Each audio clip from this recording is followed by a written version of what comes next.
kind of live here and in Hernando at the same time. Oh, I kind of live here, but due to the pandemic situation, I moved to Hernando, but now here again, so it's a mess. Actually, I moved here because Hernando there wasn't a high school, private high school. So I kind of got a 50% scholarship on college in Roma, where I study today, right? And then I moved here. I made a lot of new friends and all this stuff, kind of happy about that. What about me? I have a family, I forgot to talk about it. I have a family, I have a dad, a mom, and a brother. Okay, so you can't see very well, but this is my father, Josias. This is my mother, Genevieve. This is my brother, David. And this is me. Really? Yeah, that's really. At the moment I wrote him, I didn't have a dog, but I have a dog.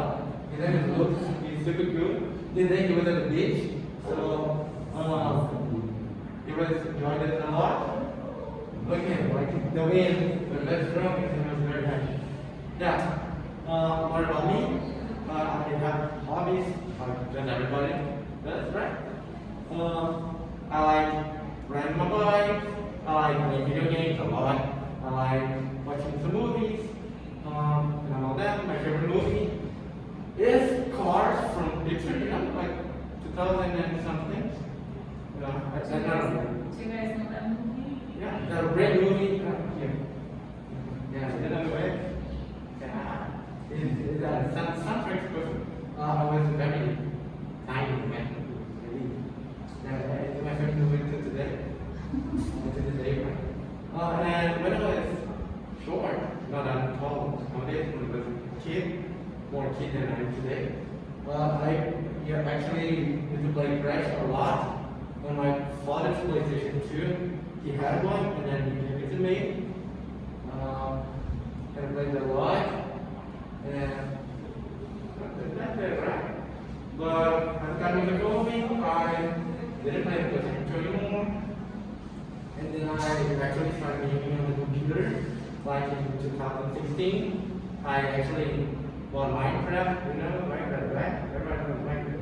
I played Minecraft, and then I was playing other games with my friends. And a fun fact that you might not know, some of you know, right? I'm also called by my nickname, the King. Yeah. So, let me explain that. In 2018, I was very, very shorter than I am today. Shorter. Less taller than I am today, right? I was like 150 meters, 1.5 meters. And people used to call me like, Doku Jamahajed, the little ugly when the animal not to run away, right? And I was very upset by that because, hey, I'm not as tall as you, why did you do that with me? And I get sad. But once I overcome that situation, it actually made part of me. So I adopted his name as a part of that. So I'm very proud of my nickname today, King, right? By the time, also in 2018, I started playing Counter-Strike, which is a first-person shooter game, first-person shooter, or FPS. I released in 2012, right? I have more than 2,000 hours played. It's a waste of my life, So that's what we're talking about today, right? Yeah. Okay, so image. So I'll talk about its history and that kind of stuff, right? In 1998, a game called Half-Life was released by Valve, which is nowadays it's a huge corporation. But at the time, it was a revolutionary game. Like games at the time was just great and fast, passive, laser beams, guns, and all that kind of stuff, jumping super high. And then this game came in, and revolutionary this scenario. It was this engine, the source engine, was revolutionary for the time. And in addition to that, this person right here, they created a mod for the game. So the game, this thing right here, became multiplayer game in a modification with a 5v5 competitive game, where there were terrorists and counter-terrorists. The point is to fight for site, like a place, where the terrorist wants to plant a bomb, and you, as a police, as a counter-terrorist, you can let it happen. So the fact that it became so like famous around the world this month, both were hired by Hall, which was the creator of this game, to create an entire new game called Counter-Strike.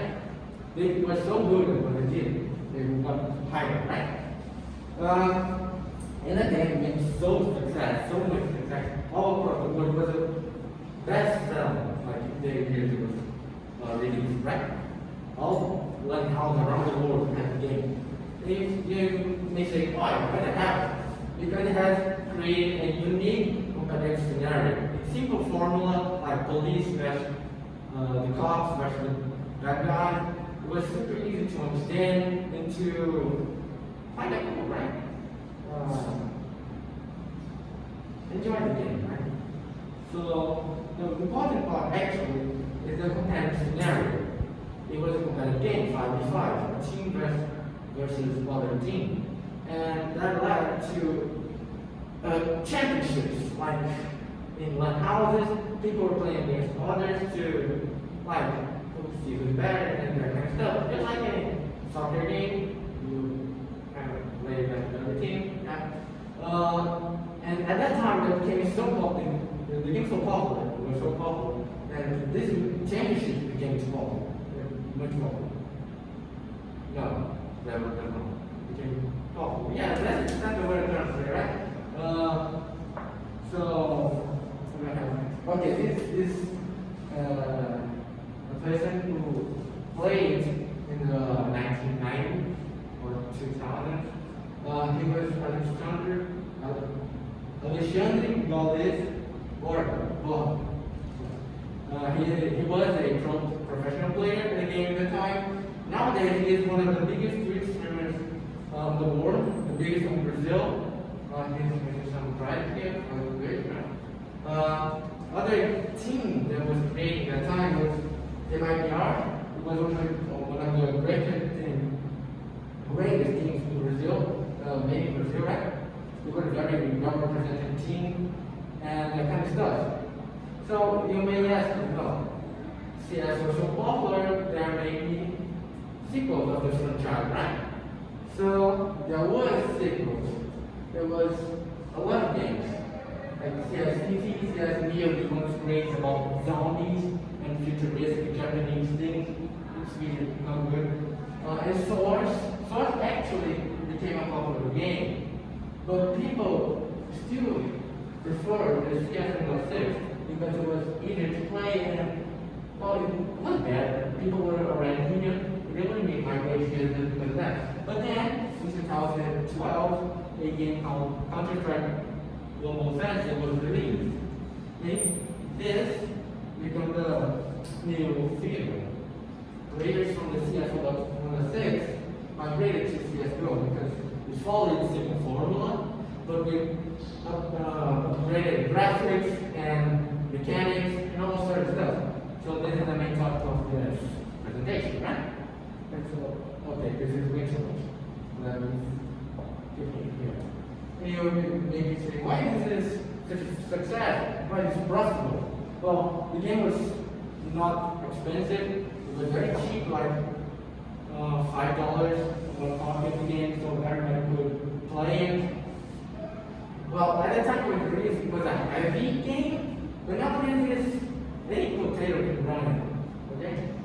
So it's very vertical and calculated. Is that right? Calculated can run it. So that was why it was so popular. And when, in addition to that, we had incredible weapons teams.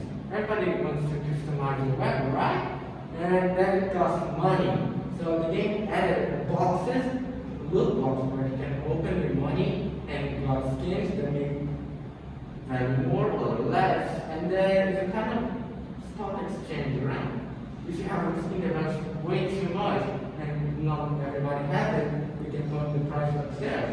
or if I have a skin that everybody wants, but everybody has, the price to drop, right? And that's why it's so popular, right? But why the game, when the game wins with that, earns with that, right? 50% of each transaction is when we go to the game, we go to the fall, and the kind of stuff. That's how they make money. Nowadays, the game is free due to these transactions. They want a lot of money. They don't need to receive the money from buying the game. They want a lot. They're rich, they're not rich, they're super rich. Okay, what about the construct competitive scenario, which is my main focus today? In 1919, when the CS 1.6 was released, I told you about the competitive scenario and all kinds of stuff. But my focus here will be about the competitive scenario of Counter-Strike Global Offensive, or the CSGO. These players here, they are all Brazilians. They were once on the top players of the world. So let me just talk about that a little bit. So these both are siblings. They are like twins. Yeah, right? So this is Han, this is Lucas, and Henry and Lucas, and this is Fernando, Lincoln, and Gabriel. Right? They were very humble, like they wanted to play, they were very good at the game, but they didn't have money to play, so it was very good. But then, hey, can you donate some money to us? We're trying to go to the Europe to play some championship, right? And fans impersonated them, and actually they didn't win any major championship with Kaboom. But then in 2015, the favorite lineup was created. So here we have Fallen. We have Fallen Toledo, Taco, Taco Develop, Dave Kojira, Lincoln FNX, and Fernando Further, right? So they were the top player of the world. They won the major championship. It's kind of the like World Cup, you know, World Cup for soccer. It's the license for the CSGO, right? Here they in the apartment. And again, in 2015, they moved from LG, which is Advanced Gaming, to SK Gaming. The lineup was the same, right? But they changed their teams. And they won again. It was very good. It was like ultimate play, memorable moments. And when I talk about this guy here, myself, David, he won the best player in the world twice in a row. Brazilian. Yeah. But it had to end at some point, right? So in 2018, the team was kind of disbanded, some of them left, some of them was kept up. But they changed to MIBR. Remember MIBR? I told you, initial presentation. They moved to MIBR. And the point is this organization is not a very good organization nowadays. So from that, since 2018, they won a single tournament. Zotac from China. Like nobody won this tournament. This is not a very good thing. But only one tournament. Very sad, right? And this guy right here, this is Theory, and this is I don't remember. But none of them are actually Brazilians, so they were like, made in Brazil. Only you and you are Brazilians. Yeah. So what do we have here? Yeah, that's the end right there. So let's talk a little bit more. So then that the team was failure. In 2019, the favorite lineup was band together again. So people were, yes, let's go, we're gonna win again. But they were too outdated. Their play style was outdated. A new team like Australis, which is the top team in the world. Nowadays, 4 majors, we have 2, right? They were old, I'd say like that. Because they played all of them, played in the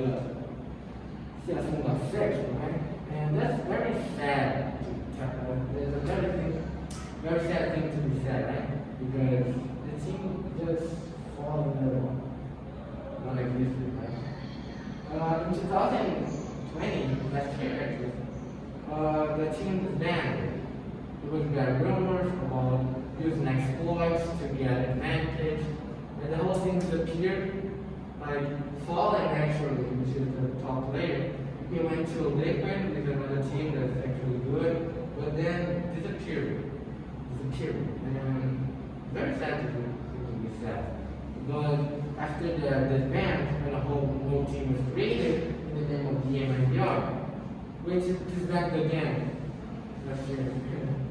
Well, there was a cool player called DSM, and he's super good, right?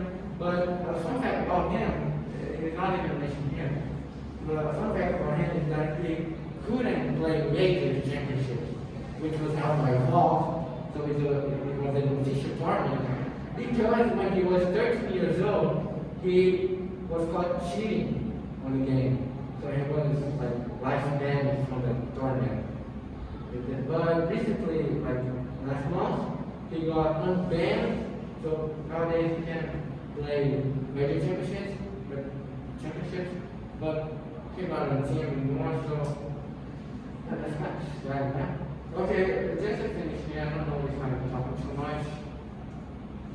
I recommend you to see this video on YouTube, like I think you the team for following. It's a very good video. It shows all the history about that, all the trajectory to get at the top players. It was released in 2017, so they were good. So the video is actually fun. And well, I think that's all I have to say. I'm not into competitive scenario anymore because I kind of lost my team, right? And I don't play CS as much as I used to nowadays. I play another game, but it's still my favorite because I played more than 2,000 hours. So I think that this was the presentation. I hope you can understand everything that I talked here, makes you right? It's not easy to understand with the masks, but we got everybody here. Yeah, thanks everybody. João, do you guys have any questions for me? So, João, you said at the end of the presentation that you have 2,000 hours. Yeah. And 2020. 2,000 hours of gaming. One game. He has 2,000 hours. I think I have more. Seriously? Yeah, but that game, right? In my first account, you know, I'm counting the second, third, and fourth, and five. Oh my goodness. And whatever happened to your team? Because you used to have one, right? You had upload videos. Can you repeat me? Remember you were uploading videos on YouTube with your team? Yeah. Whatever happened to them? Well, actually, I'm still uploading videos. Once in a while, like I record some, and then I feel like, hey, this was fun, and then I upload it. So with that, if you want to check my channel on YouTube, search for cooking. You may find it or may not, because I'm on that channel. We still play CS? Yeah, still play. But I'm not very good at that. What is the last game that they launched? What? You said that the last one was in 2012. Yes, no. That was the last one. Yeah, from the franchise, yes. Ah, But in addition, Half-Life was mentioned in 1998.